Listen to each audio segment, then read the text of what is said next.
कि मान लो गर्भाधान हो गया, अभी क्या करना।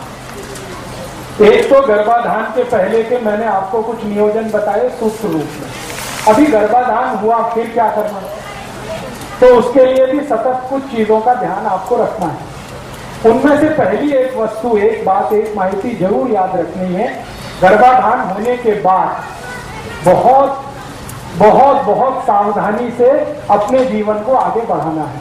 आपकी एक छोटी सी असावधानी जीवन भर की आपकी जो मेहनत है उसको बेकार कर सकती है। इसलिए गर्भाधान होने के बाद बराबर ध्यान रखना है एक बात का, वो ये कि आपका भोजन, आपका जीवन अच्छा होते ही जाना चाहिए।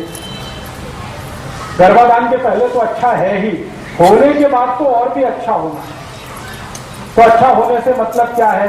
दूध, ताक, दही, लोनी, दूध, ये भरपूर खाना है, बिल्कुल चिंता मत करिए। उसके बाद पतला होने का भी बता दूंगा मैं। गर्भाधान होने के पहले का जो नियोजन मैंने बताया, बाद का भी उतना ही जरूरी है। आपको इस बात का ध्यान रखना है कि गर्भाधान होने के बाद दूध, तूप, लोनी, दही, ताक, ये भरपूर खाना है। और हमेशा याद रखना है गाय का खाना है। सूप तो जितना खाएं उतना अच्छा। फिर आपके मन में आएगा वजन बढ़ेगा, बिल्कुल चिंता मत करिए। गाय के दूध से कभी किसी का वजन नहीं बढ़ता, वजन बढ़ता है मछली के दूध से। मैं बार बार कह रहा हूं गाय का दूध खाना है, मछली का नहीं खाना, वजन नहीं बढ़े। गाय का दूध, मछली का नहीं पीना, गाय का पीना तो भी वजन नहीं बढ़े। तो दूध, दूध, दही, लोनी, ताक, घी, मक्खन, ये सब खाना। एक दूसरा, भरपूर कैल्शियम आपके शरीर में रहे, क्योंकि आपको और आपके बच्चे को दोनों को डबल कैल्शियम अब चाहिए। तो चूने की मात्रा लगातार खाती रहनी है, बढ़ा दिए तो और ही अच्छा है। दही में, ताक में चूना बराबर खाते रहना। केला भरपूर खाते रहना है, क्योंकि केले में भरपूर कैल्शियम है। फुटाने, शेंगा भरपूर खाते रहना है, दोनों में कैल्शियम है। तिल खाते रहना है, उसमें भरपूर कैल्शियम है। ये आप छोड़ दो, ये किसी शास्त्र में नहीं लिखा हुआ है। नहीं, आप भरपेट खाओ। आप जितना खाना चाहते हैं केला खाओ। कुछ त्रास हुआ तो मुझे फोन कर लेना। तो आप गर्भाधान के समय में ऐसी चीजें भरपूर खाइए जिसमें कैल्शियम है, ऐसी चीजें भरपूर खाइए जिसमें आयरन है। ये दूसरी बात ध्यान रखिए। तीसरी बात, समय से भोजन और समय से आराम, ये गर्भाधान के बाद बहुत आवश्यक है। समय से भोजन का मतलब है लंच आपका 10 बजे के आसपास होना ही चाहिए, और डिनर शाम को 5-6 बजे के आसपास होना ही चाहिए। लंच 10 बजे, डिनर शाम के 5-6 बजे। हाँ, बीच में अगर भूख लगे तो जूस पीना, फल खाना, फुटाने खाना, शेंगा खाना, गुड़ खाना, तिल पट्टी खाना, गुड़ पट्टी खाना बीच में।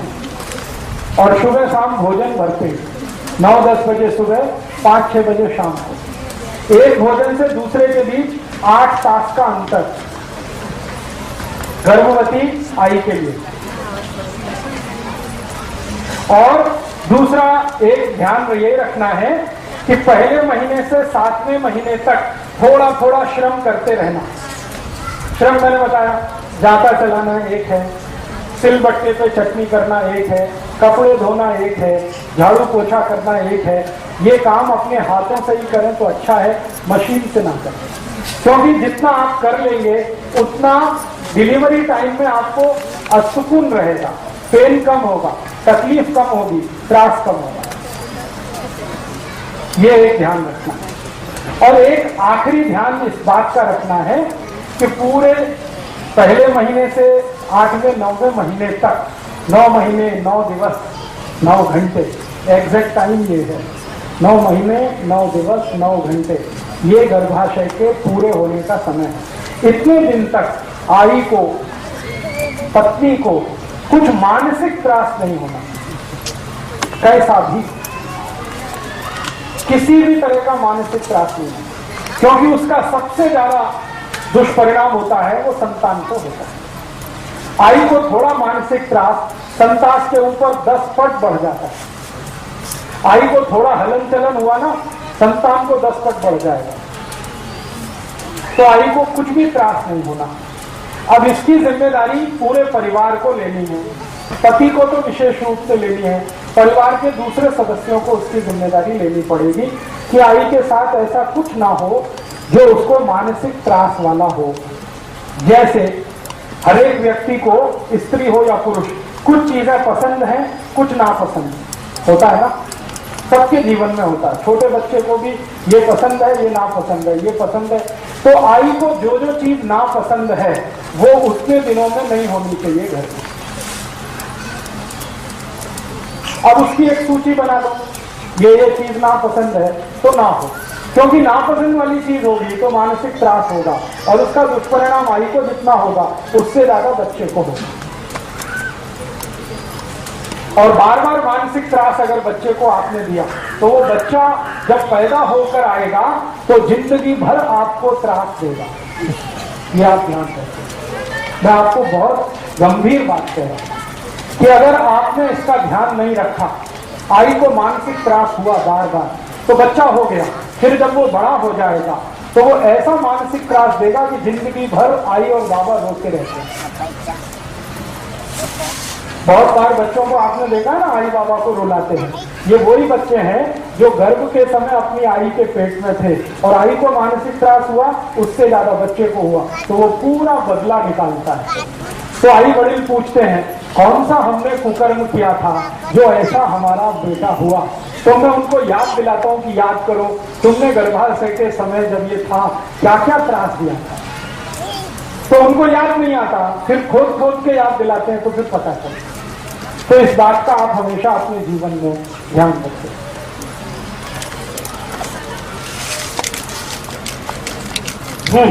ग्रहण का असर होता है, सभी ग्रहण का, सूर्य ग्रहण हो रहा है, चंद्र ग्रहण, शरीर पर असर है तो बच्चे पे भी असर है। इससे तो हमेशा आप बचने की कोशिश करें। तो अब सूर्य ग्रहण जो है बच्चे के लिए तकलीफ वाला माना जाता है। चंद्र ग्रहण उतना नहीं है, लेकिन सूर्य ग्रहण तो बहुत तकलीफ वाला है। तो जब सूर्य ग्रहण का समय हो तो आई को सूर्य ग्रहण के सामने नहीं आना। ये एक ही बात के लिए है कि आप थोड़ा आराम ज्यादा करो।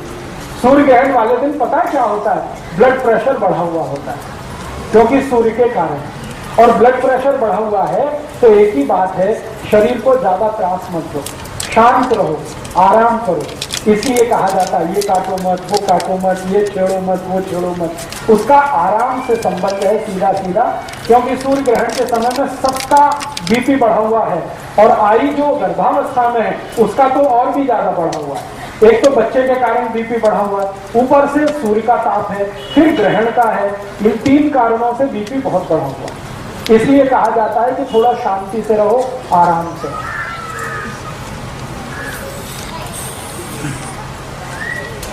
कुछ समझ में आ गया? अच्छा, अब मुझे कुछ प्रश्न आए हैं, उनका मैं उत्तर देने की कोशिश करता हूं। आपके प्रश्न है तो आप भी पूछ सकते हैं। एक प्रश्न आया है कि कोई पति को और पत्नी को बच्चे नहीं होते, क्या करना है? ये व्यक्ति जो भी प्रश्न कर रहे हैं वो मुझसे व्यक्तिगत मिले, क्योंकि उनका सार्वजनिक उत्तर नहीं है।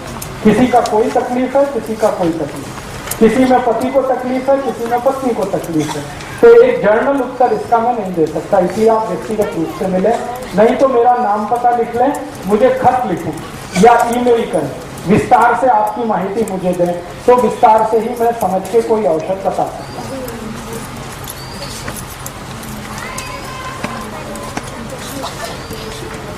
अभी जितना विषय हुआ इसके बारे में समझ